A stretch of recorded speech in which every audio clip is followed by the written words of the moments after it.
All right, so let's start this broadcast with the big story that we are tracking in WION at this hour. The French top court has given its verdict. The Constitutional Court has in fact backed the pension reforms that have been pushed through by Emmanuel Macron. And this is a big setback for the protesters and also a big relief for the French president. The France's Constitutional Court has upheld President Emmanuel Macron's pension reforms to raise the retirement age from 62 to 64. The court, however, has rejected certain parts of the legislation. The French hard left leader, however, has vowed to continue with his fight against these pension changes. Now, the banner reform in the legislation to raise the retirement age was validated by the Constitutional Council. The court has struck out 6 measures not seen as fundamental to the essence of the reform. The court has also rejected a request that was filed by the left for a referendum on an alternate pension law that would keep the retirement age at 62.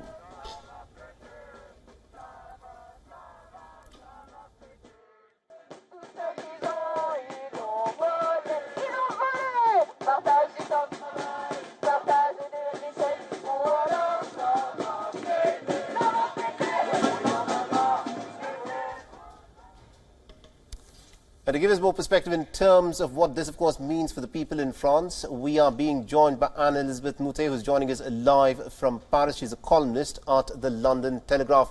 Ms. Moutet, thank you very much indeed for joining us here on WION. The question that is now going to be asked in France is, what next? Will these protests die down, or will we see continued protests, despite the fact that the Constitutional Court has now upheld these pension changes brought in by Emmanuel Macron? I think the protests will redouble, because it's not just that the Constitutional Council passed the bill that to some extent was expected.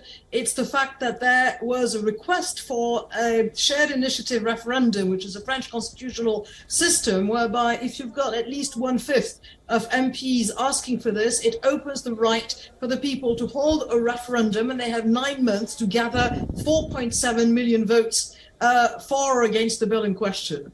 The Constitutional Council said technically this was not legal, and therefore they refused to call for the referendum. The French know perfectly well that a large majority, possibly twice as many at least, people would actually vote during those 9 months. And in the meantime, of course, that would have put Emmanuel Macron in a very bad situation, because there would have been this sort of ongoing popular campaign in the country for 9 months, during which he would have had to suspend his bill. And I think there's a great deal of anger. There is also a second group of MPs who requested a separate referendum, so that's going to happen yet again in a few days. And quite frankly, I think the country has just seen the beginning of its sort of trouble in the streets.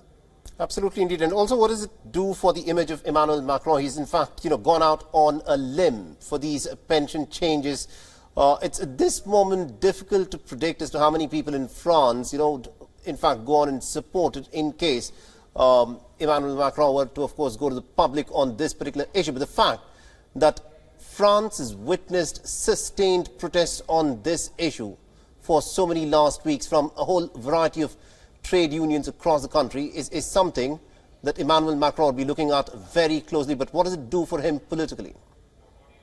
Politically, it is disastrous, because when the protests started, that was in January and February, so you had 2 months, i.e. 8 days of action in which people went on strike and people marched. And the first 2 months were completely calm. Actually, there was less violence than there has been in demonstrations in France for several years. And you had the union's security system that prevented people from breaking stuff, looting stuff, what you've seen on television since. After 2 months, there was enough anger that there were enough protesters that came at the tail end or just before the demonstrations, and they started the stuff that you've seen, and the cycle of violence with the demonstrators breaking stuff, the police answering, and that sort of thing. And right. That was so because Emmanuel Macron would not speak to the unions for all that time. He still has not met with the union leaders after 4 months. Absolutely, indeed. Ms. Moutet, do continue to stay on with us. Meanwhile, I'm told that we're also being joined by our correspondent, Sarah Coates, who's joining us from Paris with all the updates. Now, Sarah, this, of course, is a pretty crucial verdict that, of course, has come through, where the pension changes pushed through by Emmanuel Macron have been upheld. What are you picking up from the public? What is the mood within the public like out there, the people who've been protesting against these pension changes?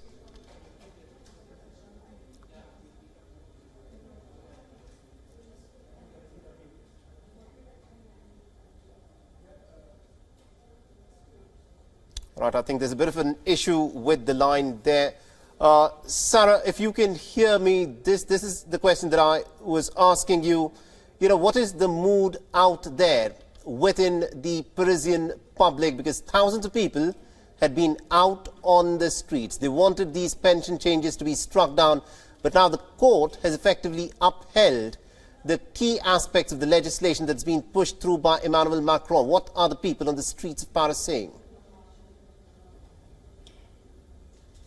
Yes, hello there. Well, you're right. The people have been out on the streets now for more than 3 months protesting against these extremely controversial pension reform changes, which, as you did mention, would raise the age of retirement from 62 to 64. 3 months of social action, unions banding together in a way that we haven't seen before here in France. And, you know, this social action now is expected to continue, given this ruling was just handed down by the Constitutional Council, which says that it is constitutional to raise the age of retirement from 62 to 64. Unions and those that oppose this bill say they will not stop protesting. We've seen large pockets of protests right across the country already today.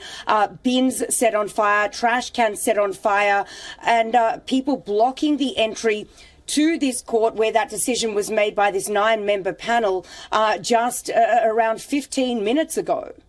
Right, absolutely indeed. And also, Sarah, what is the legal recourse, you know, for these union leaders who've been out in the streets? For people who are watching this from outside of France, it's the Constitutional Council Court that has now upheld these legislation changes. Is there a court of appeal that the people in France can in fact approach to, or is this the final verdict effectively on these changes that have been brought in on the pension reforms?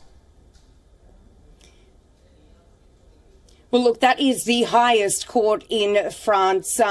This will now be signed into law by the president in the coming days. He says that he will, Emmanuel Macron will meet with these union bosses in the coming days and is set to make an address, a public address, probably by Monday. But, you know, this is certainly not set to quell any of this anger that, as you mentioned, has been gripping the country for the past 3 or so months. We've seen weekly demonstrations turning very violent, shop fronts smashed, trash cans, cars, buses even set on fire. And it really has brought the country to a standstill. You know, this is a country, this is why there's so much anger over this. Pension reform, pensions, the age of retiring at 62, the French really hold it dear to their heart. It's something that they like doing. If, you know, you've been to France, or any of your viewers have been to France, you see people out on the pavement every lunchtime enjoying their 1-hour lunch break, and that is something that is written into law, and they're just simply extremely angry about this change. So we're certainly set to see many more protests over this pension reform. As I mentioned, unions and the people against it say, you know, even though this has been now, you know, the ruling has been given by this Constitutional Council, that they simply will not stop protesting. All right, very interesting there. And Ms. Muthe, if I can bring you in on this, because the fight appears to be pretty much towards its end legally, but politically this issue is electric, because there are few things that have brought the French public out onto the streets in the last many decades as the issue of pension reforms has brought them out. Now, we're also getting reports that the far left-wing leader in France has said that he'll continue fighting against these pension changes. Going forward, how much of an issue will these pension reforms be politically within France? It's a huge issue, and the reason is also that there are people in France, especially at the centre, who, while they think that there should be a pension reform, do not like this reform because they say this reform is completely mechanical. And what it does, instead of what happened until now, which is that you counted the number of years that people had worked, and after 43 years they were entitled to a pension. And if they'd started at 18, it was before the age of 64. But now, even people who've got the 43 years and more still have to stay in work until 64. And this comes at a time when people worry about many things. It comes at a time when inflation has hit the French. And it's just not, the official inflation in France is 7%, but that's if you count everything in the index. And the things that people buy every day, they've gone up by 30 and 40%. That is food, that is power, that is electricity, that is gas. And so it's about the worst possible time to make people's life sound even more miserable. French people's life is not that miserable, but still it is getting worse. And that's just the wrong time to go and to be incredibly inflexible about this. Emmanuel Macron says that he's going to meet the union leaders now. He didn't speak to them for 4 months. That is truly a problem. Absolutely indeed. Thank you very much indeed, Ms. Moutet, and also to Sarah Coates for joining us in this broadcast and getting us all those insights there. This, of course, is the breaking development where the French Constitutional Council has in fact upheld the pension changes that have been brought in by Emmanuel Macron. But how will this issue resonate in the weeks and months ahead in French politics is something that we'll be watching very, very closely indeed. WION is now available in your country. Download the app now and get all the news on the move.